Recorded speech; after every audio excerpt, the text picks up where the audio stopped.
On lesson number 4, talking about Andrew. Those of you that are watching or listening in at home, we are in John chapter 1, verse 35 beginning, in John 6, verse 8, and John 12, and verse 20. A little different text arrangement than we normally have, but if you studied your lesson, you know that what he's doing is just tracing some of the things that Andrew did and moving from place to place as to where it happens to be recorded. I hope that you are enjoying these lessons as we're looking at these particular characters, and we've been looking at Peter and saw so many of the things that he did, and we turned to Andrew, and with some of these individuals we only have one lesson. With others, we have multiple lessons. And obviously, we have a lot more information on some of them. One of the things that's interesting, I think, even with the life of the apostles, is we're not told too much about. You know that Peter is the main character in the book of Acts up to chapter 12. Then the main character becomes Paul, who was the newcomer. But when you think about Bartholomew and Thomas and so many of the others, we really don't have any history at all as to what they did. We can speculate, and there are some history books that have, I guess, guessed at it, talking about some of the apostles and where they went and the type of things that they did. I don't know why that is the case. Possibly it's simply because the emphasis is on Christ, and what Peter did and what Paul did was obviously sufficient for us as we would think about the apostles and what they were preaching and teaching, and what they were preaching and teaching was the same thing that the others were preaching and teaching, because all of them were led by the Holy Spirit. Acts chapter 2, we know that they all had the ability to perform miracles, and no doubt they did. And they also had the ability to know that they were preaching the truth, because they were led by the apostles. Again, there are some points of history that will talk about some writings that some of these other individuals did that we do not have in our Bibles. I think the obvious conclusion is the simple fact that it was repetition. There were so many things that were written, but the things that were written were according to the gospel truth. And so if Andrew did any writing, it would have been very similar to what Matthew wrote, or what Paul wrote, or what Peter wrote. So I think that is somewhat the idea. When you think about Andrew, what sticks out with you in reference to what he did? And I know we'll come back and recover some of this, but what stuck out with you in your personal study about Andrew? Bringing his brother. What? Bringing his brother. Yeah. Bringing his brother, and that was Peter, or Simon. Yeah. Yeah, and we'll get into that a little deeper, I think, as we think about it in a minute. What else? Well, here's what stuck with me. In what you were saying, bringing his brother, the word bring, that's really what it was all about. We have 3 different scenarios here in these 3 different texts in reference to him, bringing Peter, and then the boy with his lunch, and then later with the group of Greeks. Philip was one of those that was very conscious of the importance of the truth that he had. And I think that we need to be reminded continually of that. We claim to preach the truth, and hopefully we are to the best of our abilities. We obviously are not doing that in perfection. but we are seeking to preach the truth and only the truth. That being the case, we know that truly Jesus is the Christ, that He did come to this earth, that He gave His life for us, and we know that He did live here upon this earth, was eventually crucified, and His death was for you and me, so that we might have soul salvation. If that's true, and it is, and you and I are convinced of that, then why are we keeping it to ourselves so much? We are preaching here each Sunday. We're having Bible classes for all different age groups. We have had a radio program in the past. We put articles in the paper. We've done some other things that would hopefully get the word out, like Vacation Bible School and our lectureship. But at the same time, the example that we have of the early church in Acts chapter 2 was some 3,000 were baptized, verse 41. Verse 42, they continued steadfastly in the apostles' doctrine, the teaching, apostles' doctrine, fellowship, breaking of bread, and in prayers.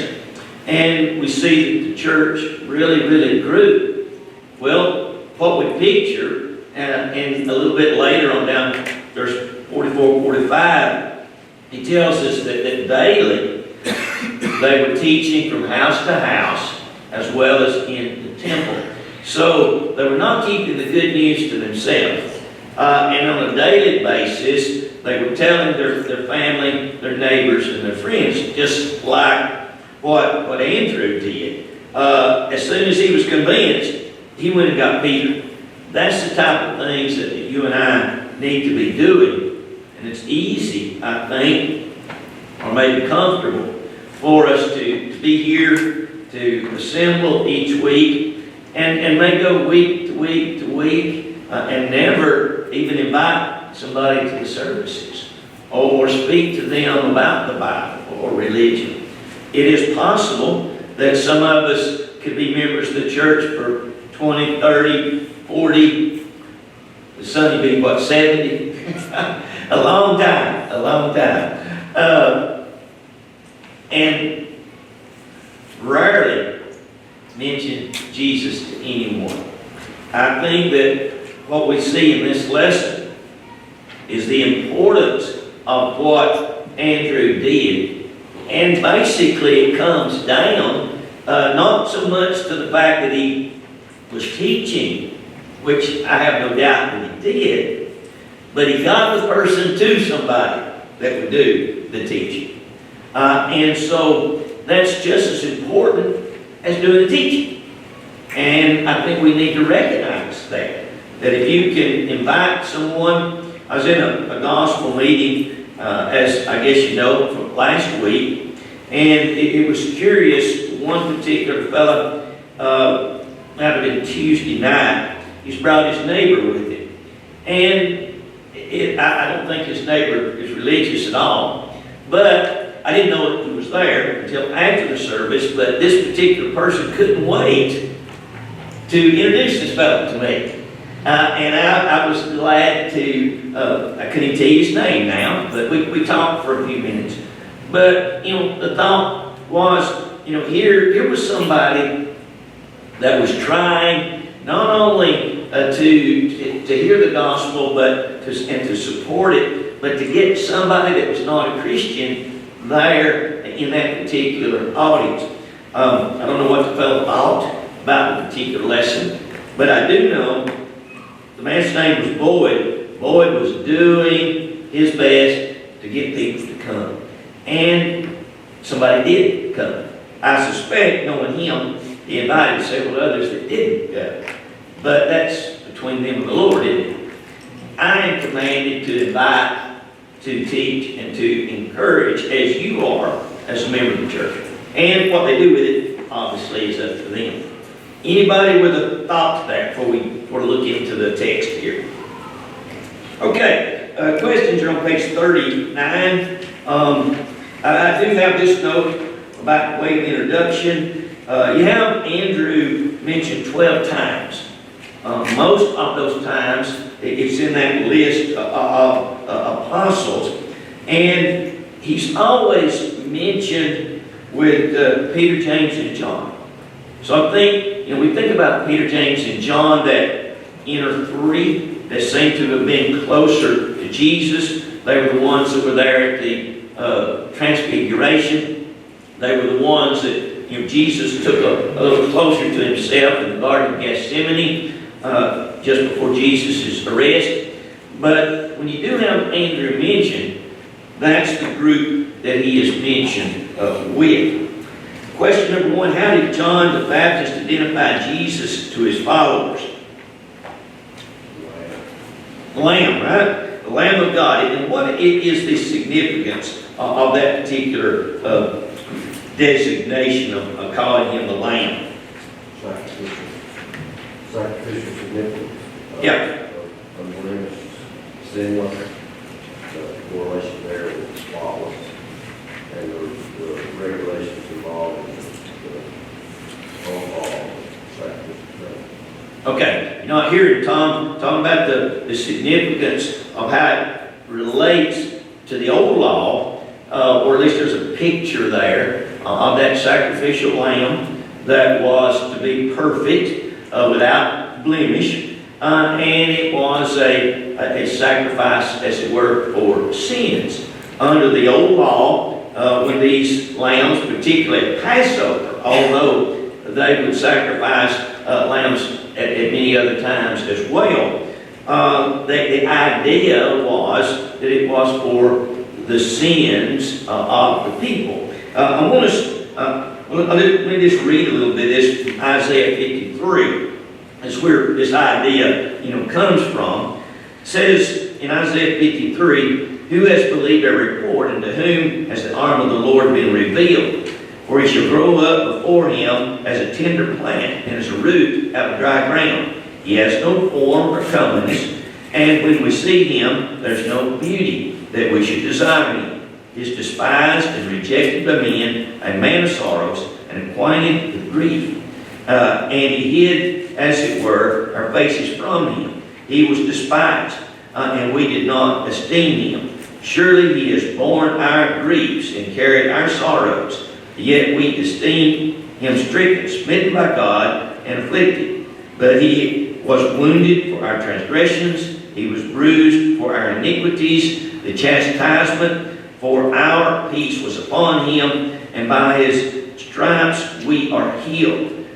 All we like sheep have gone astray, have turned every one to his own way, and the Lord has laid on him the iniquity of us all." So the sacrifice that Jesus made, talking about what was represented there in Isaiah, of course, looking forward to the coming of Christ and his sacrifice. John? Another thing that John the Baptist did was he bent to Jesus' authority. He wouldn't bend down to the king that had his head cut off because of that.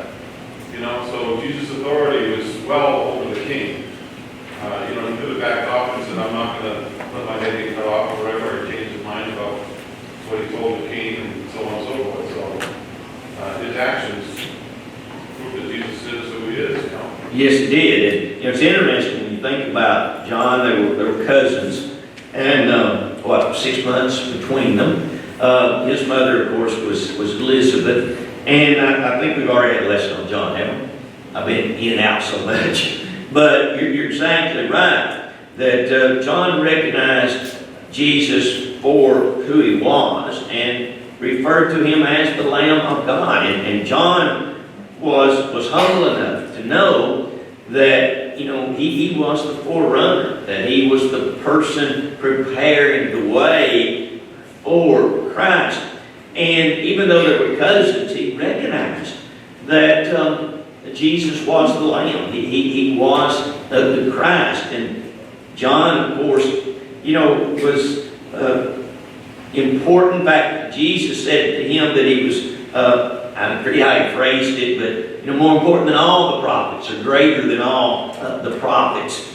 And even though that was the case, he was not worthy, he knew, to do anything more than just to point to Jesus. So, as great as John was, he knew that his job was to point people to Jesus, and by referring to him as the Lamb, he was making reference to the fact that Jesus was going to die, and he was going to die for the world. Good point. Anybody else with a thought there? Okay, number 2, what did Andrew do after he was convinced that Jesus was the Messiah? Brother Simon, we found Christ. Yep, went directly to Simon. I guess if you lived during this day, you had a lot of names. You got Peter, you got Simon, and you got Cephas. Oh, is that all of them? I think 3. And names, had a great deal of significance back then. Cephas means the stone. And so Jesus, it's interesting that at this, early point, you can see that Jesus had plans for Peter. And that those plans were going to be based upon Peter's strength. Now, you and I know the rest of the story, and we know that Peter was not always as brave as he needed to be. He did not always say exactly or do exactly what Jesus wanted him to be. But I think we can all agree, when it comes to Acts chapter 2, Peter was ready.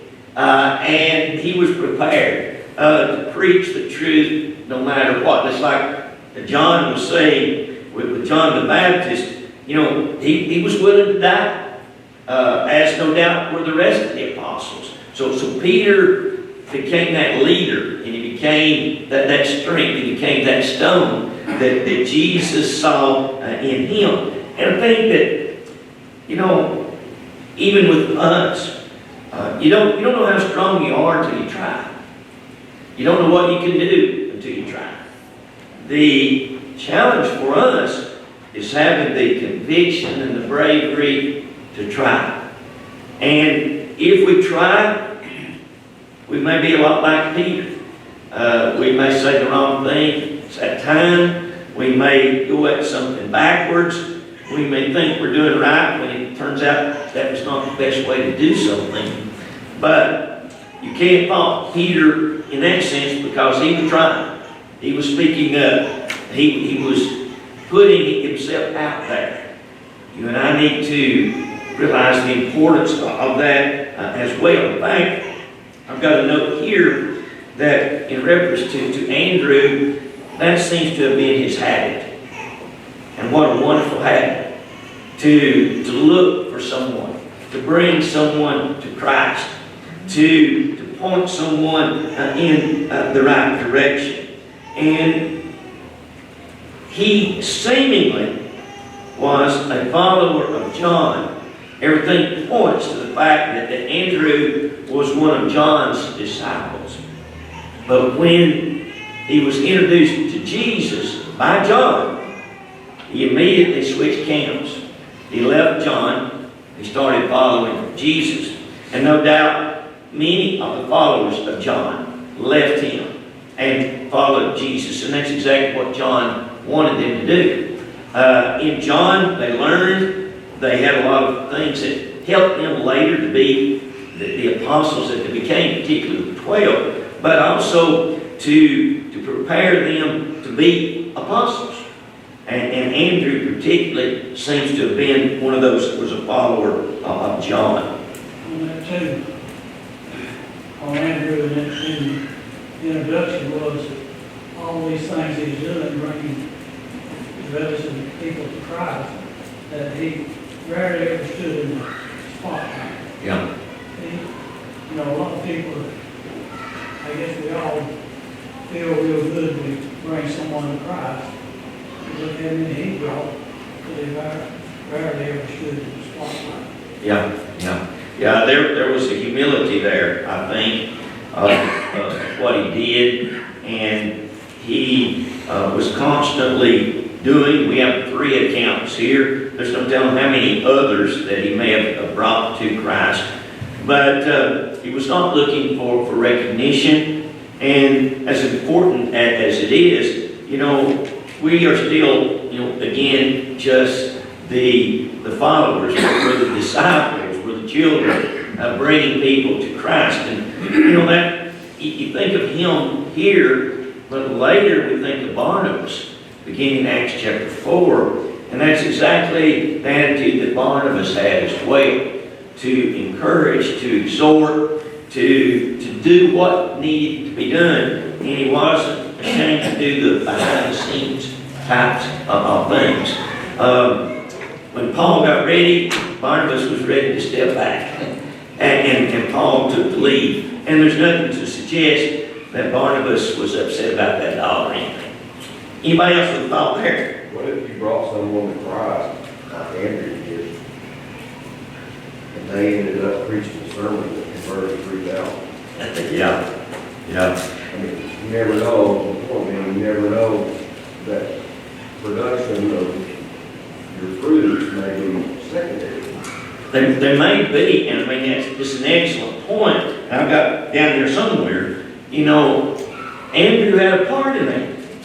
You know, Peter preached that first sermon after he recorded, and you know, it's curious there when you get into Acts chapter 2, and 17 different nations, all these different languages, and it says that every man heard in his own tongue.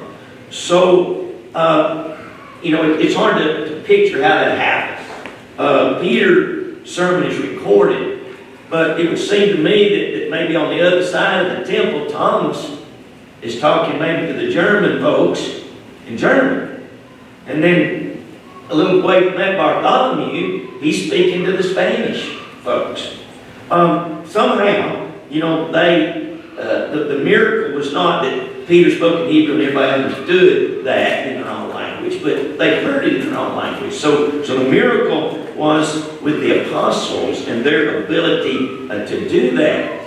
But, you know, the point I think that Tom's getting at is when you and I invite somebody to church and they come, and if they obey the gospel, whether now or later, you have a part in that. And you'll be blessed for that. And I remember a story, and this was years ago, when it was not uncommon at all for a gospel meeting, and many times they would go 2 weeks. And lots of times in those 2 weeks, they'd have a morning service and a night service. So 2 services a day. But very common to have 30 to 60 responses in a gospel meeting. But there was one particular meeting during that era where there was one little girl, 12, 13 years old. She was the only one that responded. She was the only baptism in that meeting. And the preacher and others, you know, were real discouraged about that. But the rest of the story, she grew up, she married, she had 4 boys. All 4 of those boys became gospel preachers. So see, you don't know. You just don't know what it will lead to, as Tom is saying. You know, we just need to bring them. We need to invite them. We need to constantly be looking for opportunities to tell somebody about Jesus. And so Andrew had a part, not only here, but in others as well. Anybody else with a thought there? What's the value of one soul? Matthew 16:26. The whole world is not worth your soul or mine. All of the billions and the zillions, right? So while we want more, even if we only brought one. Yeah. One soul. You know, I think that if you and I can stand before the Lord and we can be in line, and I know it's not going to be that way most likely, but wouldn't you love to be in line you know, somebody tap you on the shoulder and say, hey, you remember me? You know, you invited me to church, or you came by my house, and, you know, did whatever that it took in pointing them. I can imagine, you know, how that would feel, but what is that song? That, you know, it's a pretty uncomfortable song. You never mentioned him and me. In fact, we don't sing that too much. Maybe that's part of the reason we don't, is because that's really thought-provoking, sobering, to think that, you know, we'll be in the judgment, and there will be people that we knew, you know, maybe you worked with them, maybe you had a hobby that involved them, or maybe they lived next door, and we never even invited them to church. So, yeah. Okay, number 3. How did Philip respond when asked by Jesus about feeding the multitude?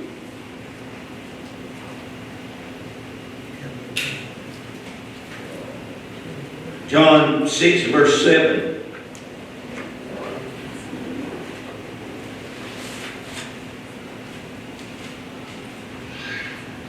He said that 200 denarii is not enough. Denarii was one day's wage for the common worker. So, you know, if you, I guess if you were in the upper class, this wouldn't apply, but for the common everyday workers, a denarii was a Roman coin, and that's what you got for a day's wage. So you're talking 200 days' wages here. And the feeding of this 5,000, obviously it wouldn't go anywhere. So Philip is brought into the picture here in reference to what Andrew did. But I do want to make this note before I forget it. The feeding of the 5,000 is the only miracle that the Lord did, if you're not counting the miraculous resurrection of the Lord, but basically the everyday miracles. Well, that's probably not a good expression even to say every day. But the 5,000 and the feeding is the only miracle that the Lord did that's mentioned in all 4 Gospels. Why would you think that Matthew, Mark, Luke, and John, all 4, would mention this one? Other than that, it was just different particular miracles that were performed. Probably had something to do with the bread aspect of the bread rock and the manna and the things that were done by the Jews. They had something about food or the provision that Jesus gives you. I don't know what other significance. I don't know that I know either, but there may have been a significance there with the bread of life, as Jesus was referred to, and then maybe even a link to the Lord's Supper. It might be stretching that a ways. But, you know, this obviously was earlier in the ministry of Jesus, and he went on eventually to move from the miracles, at least as many, to his teaching and preaching. That's when a lot of folks stopped following. But there evidently was something about it that really, you know, struck, you know, a chord with all 4 of the writers. Now, of course, they were led by the Holy Spirit to write what they wrote. But when you think about, you know, the healing of the blind, the healing of the lame man, turning the water to wine, you know, the widow at Nain raising her son from the dead. Well, you'd think, you know, raising somebody from the dead, Lazarus, after he'd been dead 4 days, would have been, if you and I were classifying them, I suspect that would probably be at the top. the feeding of 5,000 and even the feeding of 4,000 maybe would not have been on that list until you got a long ways along. But obviously there was a significance there, maybe in part because it was witnessed by so many people. And that may have had a lot to do with it. 5,000 men, some have speculated it was 15,000, because it doesn't mention the women and the children, but you know, the families that were there. So maybe more people witnessed this miracle than any of the others. Maybe that has to do with it in somewhat. Number 4, what did Andrew propose as a solution to feeding the multitude? The man with the 5 loaves and 2 fish. Yeah, the little boy, lad, used to term lad, boy. Sometimes a lad, that word would be used for somebody that might be 20 years old. We normally think of a little boy. And likely this was his lunch, regardless of that. Barley was the poor man's bread. The everyday common people, barley was what they made their bread out of, so it wasn't expensive. 2 small fish, we don't know exactly what kind of fish they were, but likely it was his lunch.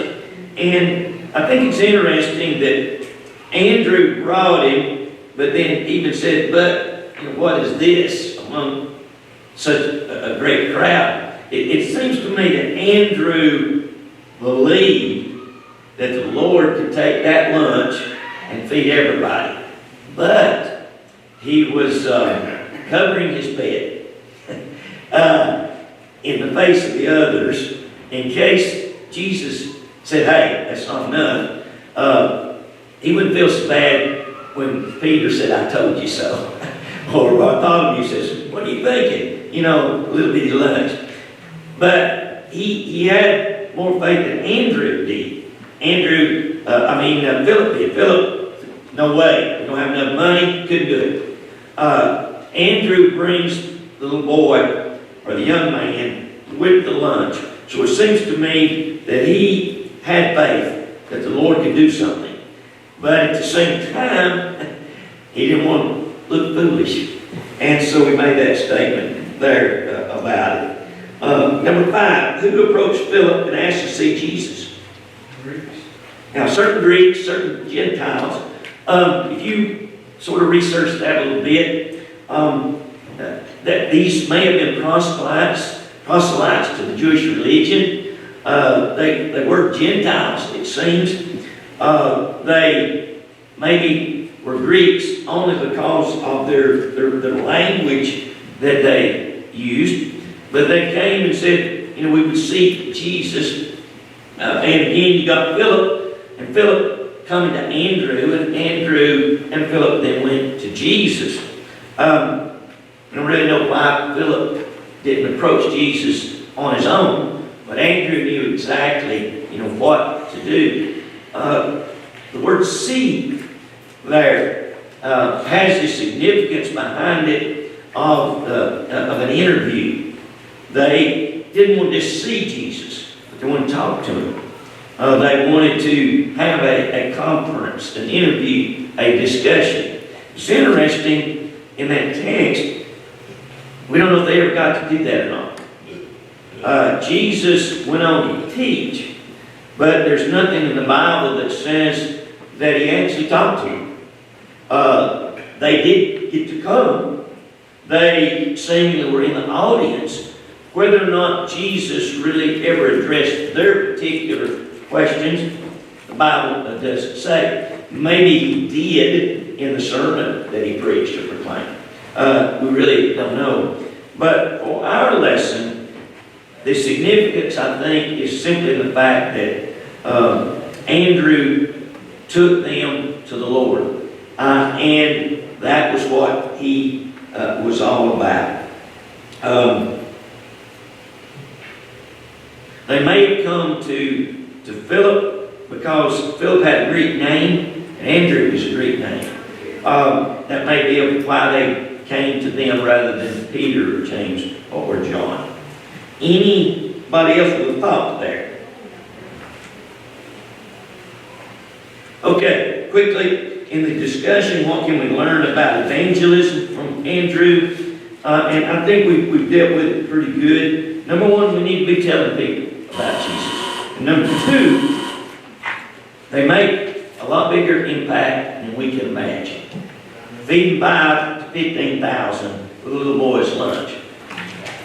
How could you have imagined that? So we need to be conscious that we are important as children of God. And our importance is seen not in the fact that we are something special, but we have within our hands the gospel truth. And we can bring people to Jesus.